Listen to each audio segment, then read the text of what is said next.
Indigenous Peoples Day. I'm Chef Hadassah Patterson, and normally we share some of the more modern and popular types of dishes and how they remake those, or different words that they fuse over the years, and our multi-generational heritage. Um, but today I want to share something that is more traditionally indigenous, and that is Poyha, which is often attributed to Cherokee culture, but was actually used throughout tribes in the Carolinas and Virginia, and it may be popular other places too. It's a one dish meal. And one dish meals are so fabulous for their simplicity. And I really believe that this is something that kind of encapsulates the indigenous mindset because we don't believe in wasting. And the reason we don't believe in wasting is because we believe that life is sacred and that we're all connected. So waste is really kind of a laugh in the face of that. um, and so we try to avoid waste wherever we can, and we try to utilize all of what we have when we have any kind of bounty. We try to utilize it in the best way possible. So poorhouse is like cornbread, but it has several layers of things. You have vegetables, you have meat, and so it's just one dish, that has all of the things. And one slice basically is very filling and hearty. So I've got my bowl of cornbread here, and I already picked off some ground turkey, chili. You can use bison, you can use whatever you have on hand. And I also have the green tomato relish, and I'm going to add a couple of vegetables to that because they need to be used up. So let's check into doing with my cornbread. As I to go ahead and brown my butter really well, so it's like a brown butter cornbread, so to speak. I think our ancestors um, used a variety of cooking methods, but we did a lot of cooking over fire, and so you have these different layers of flavor and caramelization that are built into indigenous food that people don't often talk about. The smoke and the caramelization and the browning. And all of that contributes to flavor. We build a flavor in this area, especially Eastern North Carolina, because we were so connected to the spice trade. So we really believe in layer and flavor and creating different flavor profiles in the foods that we eat.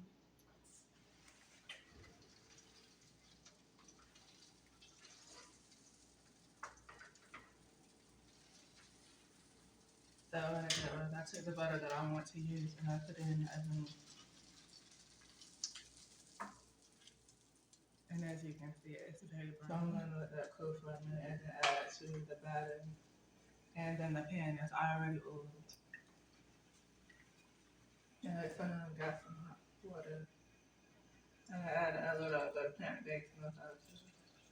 The hot water is going to loosen up the batter.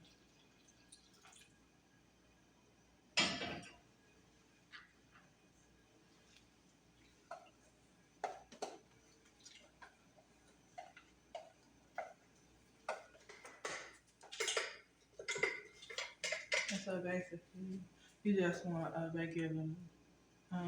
just a regular cornbread batter, however you would normally make your cornbread. You just make your cornbread batter because what this is cornbread with meat and vegetables in it.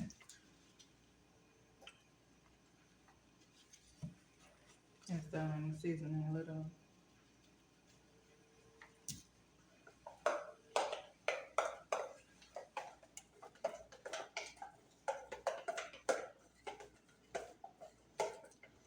I know there's a lot of debate on sugar and salt in cornbread or whatever, and I just feel like you should do whatever you feel comfortable with. I'll have some recipes as we go along. Okay.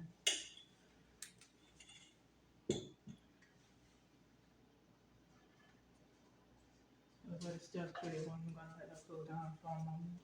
And I want to talk about the different types of meats. Back then, pre-colonially speaking, we used a lot of game meats. And so you have things like, venison, you had bison, the Woodland bison. You have rafters of wild turkeys, just running loose. We have a lot of wild turkey in this area. You even have quail, like bob whites and things like that.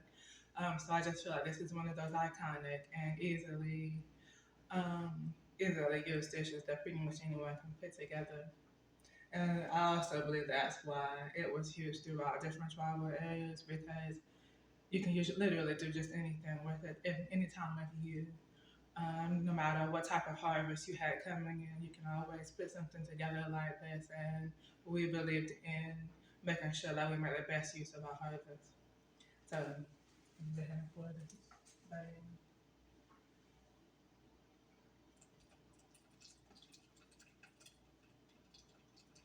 gotta get the salad and all that flavor. And it's going to form a really nice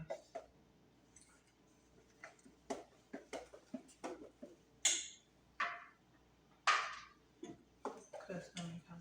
But it's also going to help incorporate and hold the entire dish together.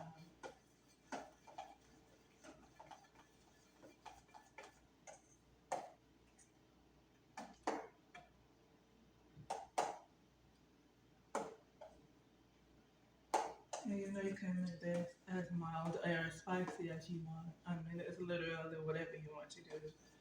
My chili is fairly spicy. It's a zesty chili. I feel like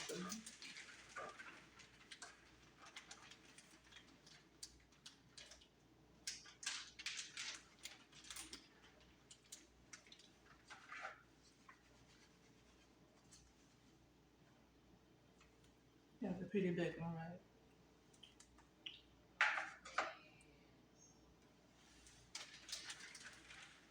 So I won't leave that one in there. You know, we don't want to surprise like the got in the box or anything like that, but we'll take it out. So I've got the Cherokee chili that I made. That is needing to be used up.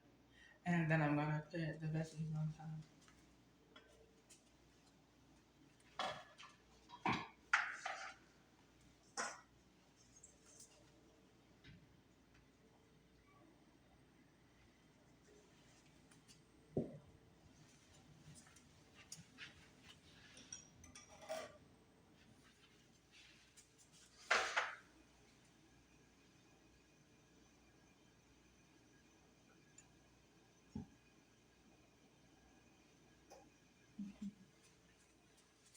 So we're going to go ahead and pour the batter over.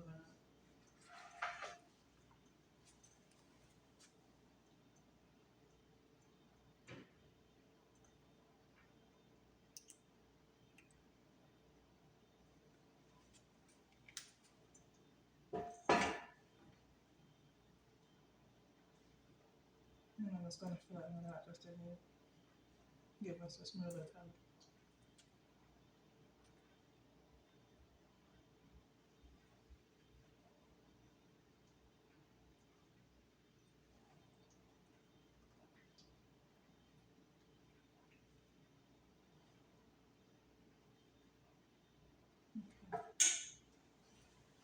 So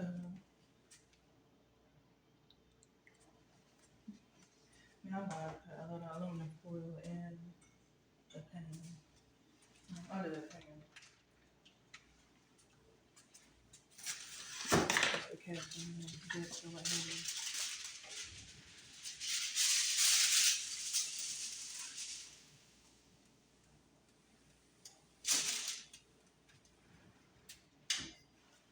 And so we're gonna go ahead and let that cook just like we would with the cornbread. Because it's a little more dense also, I might give it a bit of extra time. I can use exact time in the post. But I've got this on 350 degrees Fahrenheit. And you know we're gonna go ahead and give it at least 30 minutes. And make sure everything is cooked through. That means it's already been cooked. But anytime you have meat that you're reheating, you want it to cook to 165 degrees at least as a minimum. So we're gonna go ahead and let this cook for a while. Again, this is really super easy. You can do it in your cast iron pan. This bowl also did add some sweetener, but it's not like super sweet enough for my taste. So something to keep in mind with this version of Poyha is that I was already using things that were remainders in the refrigerator that I want to go ahead and make use of. So this is a very quick version. About 45 minutes. Only took me 15 minutes to throw it together. But I don't about 45 minutes in the oven. And it really depends on how much you're using, what types of volumes you're using of each thing. And me, you know, it's going to add some density. and the vegetables are going to add more liquid as they continue to cook. So you just kind of keep those things in mind if you do a variation on the different ingredients.